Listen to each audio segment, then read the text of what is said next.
Joko Widodo dan Yusuf Kala percaya diri maju dalam Pilpres mendatang karena mendapat kepercayaan dan dukungan dari banyak pihak. Salah satu dukungan terbesar berasal dari keluarga, khususnya istri tercinta. Aktivitas pasangan Capres dan Cawapres nomor urut 2, Joko Widodo dan Yusuf Kala begitu padat. Berkampanye, berpindah-pindah dari satu lokasi ke lokasi lainnya. Di tengah kesibukan mereka, selalu ada sosok yang setia menemani Jokowi dan Yusuf Kala.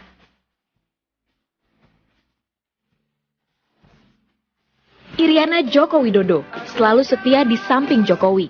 Wanita yang selalu tampil sederhana ini tampak bersama Capres nomor urut 2 Jokowi saat sang suami berkampanye di Tanah Karo, Sumatera Utara. Bahkan saat Jokowi berdialog dengan pengungsi Sinabung, sang suami memperkenalkan sang istri tercinta. Bukan kali pertama Iriana mendampingi Jokowi. Saat kampanye perdana, Iriana setia menemani Jokowi di Kampung Yoka, Tanah Papua. Bersama Jokowi, ia pun sempat melayani pertanyaan beberapa wartawan. Bahkan Iriana tak mau kalah dengan sang suami. Selagi Jokowi berkampanye di pondok pesantren di Tasikmalaya, Jawa Barat, Iriana tak hanya diam. Ibu 3 anak ini pun belusukan ke tengah-tengah warga Tasikmalaya.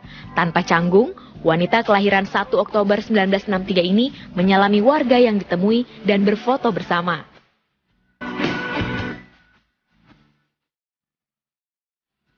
Sama halnya dengan istri Cawapres Yusuf Kala, Mufidah Yusuf Kala. Wanita dengan nama lengkap Mufidah Miat Saat selalu setia menemani sang suami. Dalam kunjungan JK di Makassar, Mufidah Yusuf Kala tampak setia menemani sang suami. Bahkan JK sempat mengajak Mufidah bernostalgia, menaiki becak menyusuri Pantai Losari. Mufidah yang berasal dari Minangkabau ini juga setia mendampingi JK saat kunjungan sang suami ke Mamuju, Sulawesi Barat. Mufidah menemani JK bertemu Raja Mamuju, Andi Maksum, Dai Jalaluddin Amana Indah. Tentu kehadiran para istri merupakan dukungan moral tersendiri, baik bagi Jokowi dan Yusuf Kala. Karena di balik kesuksesan seorang pria, justru terdapat sosok wanita yang hebat. Tim Liputan, Metro TV.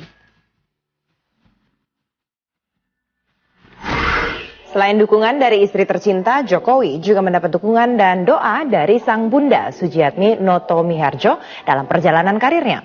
Sejak kecil, Jokowi telah menunjukkan prestasi di sekolah dan membanggakan sang bunda. Kita ikuti wawancara Egit Hapsari dengan ibunda Jokowi, Sujiatmi Noto Miharjo di Solo, Jawa Tengah. Sudah berada di kediaman keluarga calon Presiden Joko Widodo di Solo, Jawa Tengah. Dan untuk mengenal sosok calon Presiden Joko Widodo secara lebih dekat, saat ini saya sudah berada di kediaman dengan ibunda dari Joko Widodo, Ibu Sujiatmi Noto Miharjo. Selamat malam, Ibu. Malam. Ya.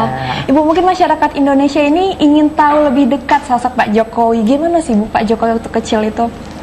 Kalau waktu masih kecil ya masih seperti biasa, Mbak, seperti anak-anak yang lain, belum ada tanda-tanda mau jadi orang besar, ya masih seperti main-main seperti anak-anak yang lain, masih main kelereng, masih main umpet-umpetan, masih main ya dengan teman-teman yang lain.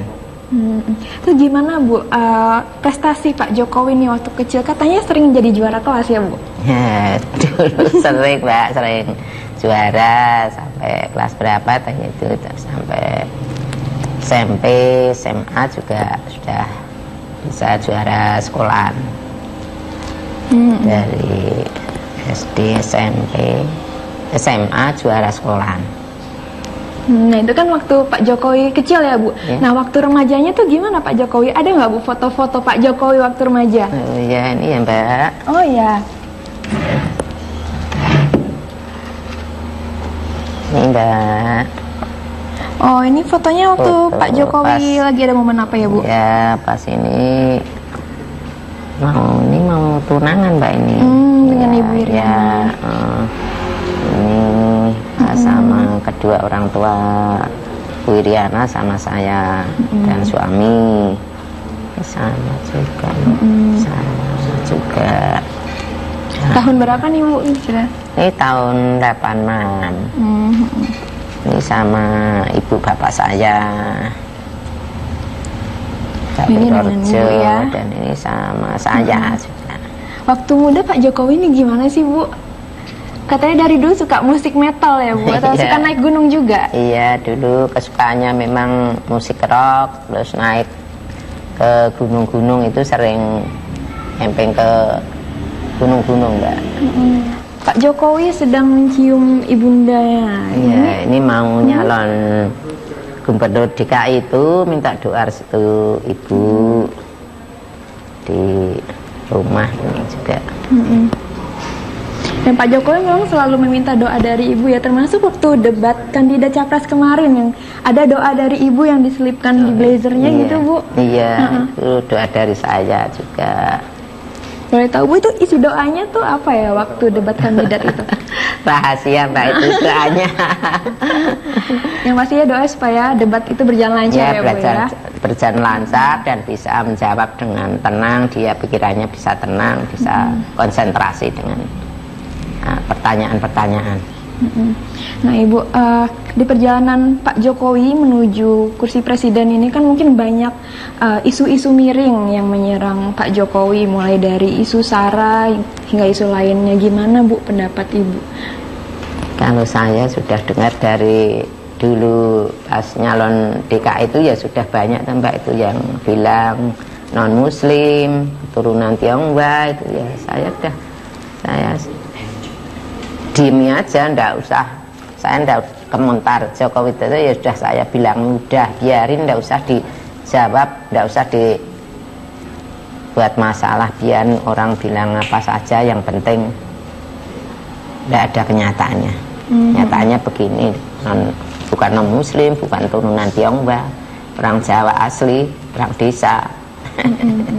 Bahkan sempat disebut-sebut juga kewarganegaraan Singapura itu Ibu. Ya, saya juga tahu Mbak itu. Bapak kandung Jokowi orang Singapura itu ya tahu. Tapi ya biarin aja, bapaknya orang daerah Karanganyar, Kabupaten Karanganyar, saya Boyolali. Jadi kan orang Singapura. Iya, makasih Ibu atas waktunya. Iya, sama-sama Mbak. Demikian perbincangan saya dengan Ibunda Joko Widodo. Dan mungkin pemirsa belum banyak yang tahu bahwa Joko Widodo juga memiliki 3 orang adik. Nah, seperti apa perbincangan kami dengan adik dari Joko Widodo? Tunggu sesaat lagi.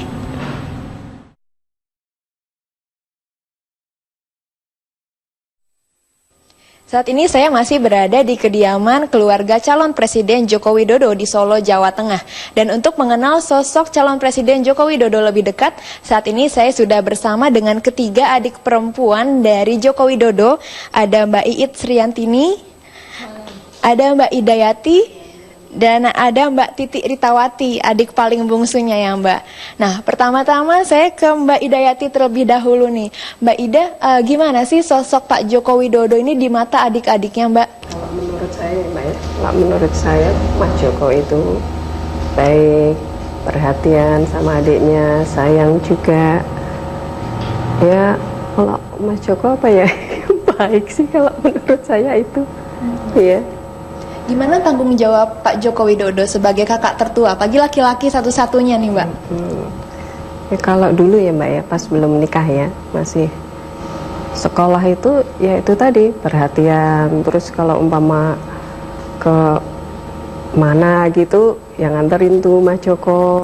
Itu mungkin ada cerita-cerita yang Mbak nggak bisa lupain nggak waktu Pak Jokowi ini tumbuh bersama dengan mbak-mbak sekalian?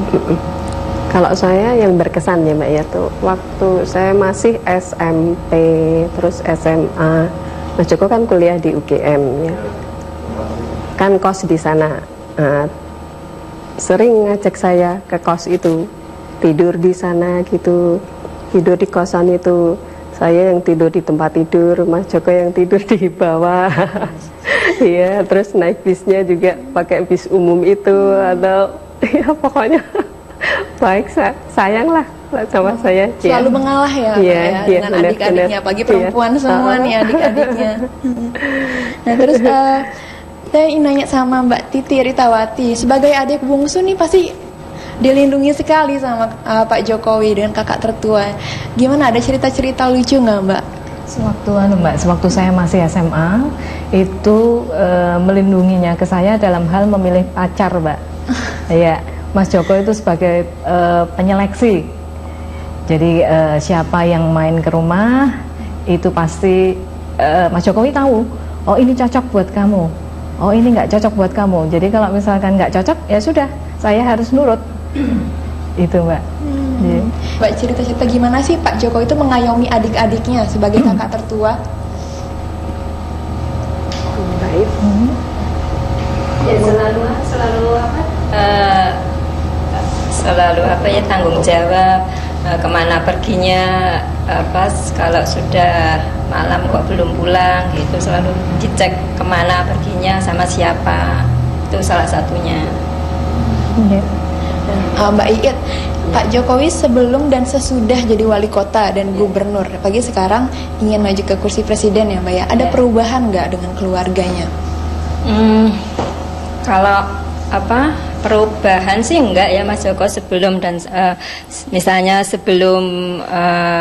sebelumnya makan suka ke warteg kaki lima, sesudahnya juga sama aja, makan sama seperti sebelum jadi gubernur atau wali kota, ke warteg atau ke kaki lima itu sama. Terus untuk misalnya apa pakaian atau sepatu yang sebelumnya biasa-biasa saja, sekarang juga setelah jadi gubernur atau wali kota juga sama, maksudnya nggak pindah ke yang bermerek-merek atau yang lain gitu. Terus perbedaannya cuma kalau sebelumnya kita bisa lebih banyak waktu, kalau sekarang mungkin waktunya lebih sedikit untuk bertemu dengan keluarga. Itu mungkin. Kalau Mas Joji nggak suka misalnya ada event-event tertentu di kursi harus di depan tuh, dia selalu nggak suka yang harus di nomor 1 di VIP, misalnya di VIP atau dia tetap dia membaur dengan masyarakat. Yeah. Oke, makasih atas waktunya Mbak Iit, Mbak Ida, dan Mbak Titi. Ya, demikian perbincangan kami dengan ketiga adik perempuan dari Joko Widodo langsung dari kediamannya di